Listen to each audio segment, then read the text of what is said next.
Good day everyone. This is my topic entitled King's General System Framework Conceptual Model.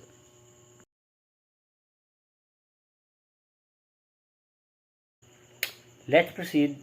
Who is Imogen M. King? Imogen M. King was born on January 30, 1923 in West Point, Iowa. In her educational background, on 1945, she received diploma from St. John Hospital School of Nursing and BSN degree from St. Louis University on 1948, MSN degree or Master of Science in Nursing from St. Louis University, and last EDD or Doctorate in Education from Columbia University on 1961.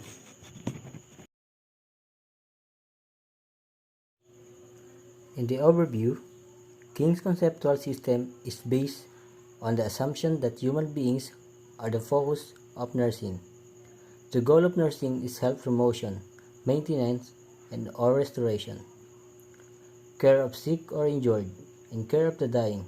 King states that nursing's domain involves human beings, families, and communities as a framework within which nurses make transactions in multiple environments with health as a goal. The linkage between interaction and health is behavior or human acts.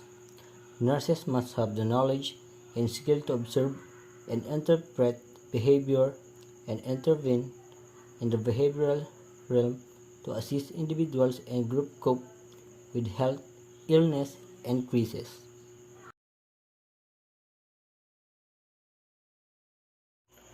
Emphasize the theory.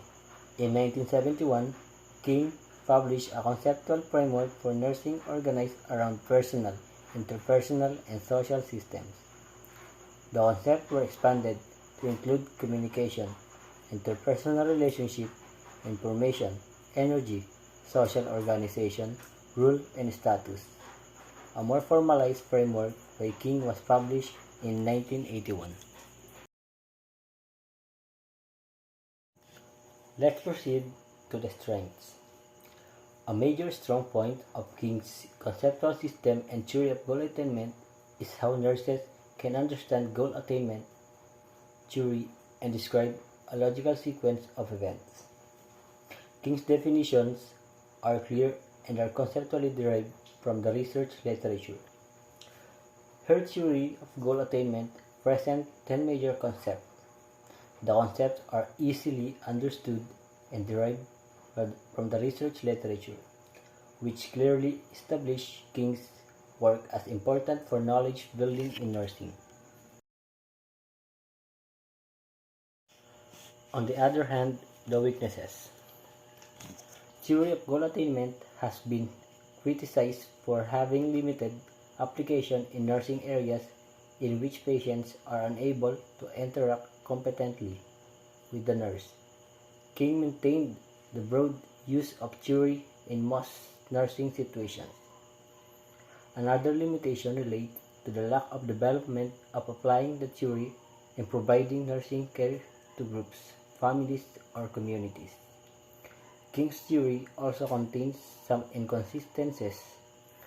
She indicates the nurses are concerned about groups, healthcare, but concentrate her discussion on nursing as occurring in a dyadic relationship. King says that the nurse and client are strangers, yet she speaks of their working together for goal attainment and the importance of health maintenance. Theory of goal attainment. Imogen King's theory of goal attainment was first introduced in the 1960s. From the title itself, the model focuses on the attainment of certain life goals. It explains that the nurse and patient go hand in hand in communicating information, set goals together, and then take action to achieve those goals. So now, let's proceed to the interacting system of theory of goal attainment. There are three interacting systems in the theory of goal attainment according to King. These are the personal system, the interpersonal system, and the social system.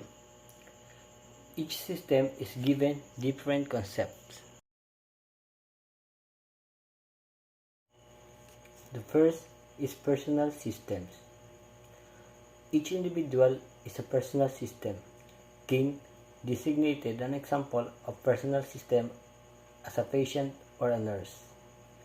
King specified the concept of body image, growth, development, perception, self, space, and time to comprehend human beings as persons.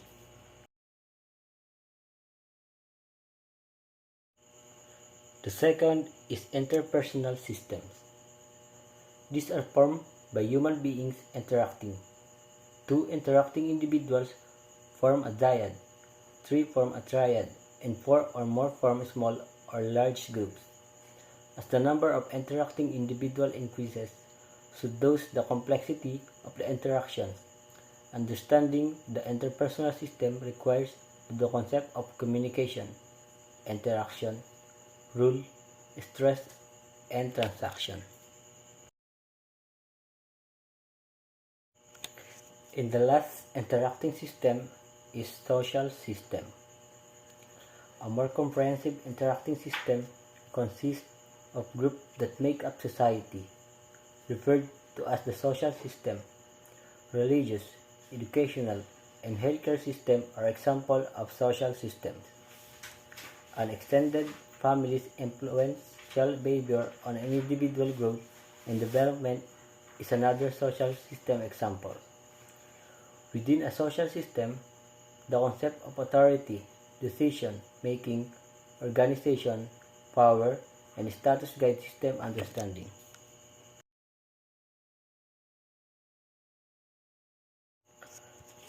In the last part of my presentation is theory of goal attainment in the nursing process.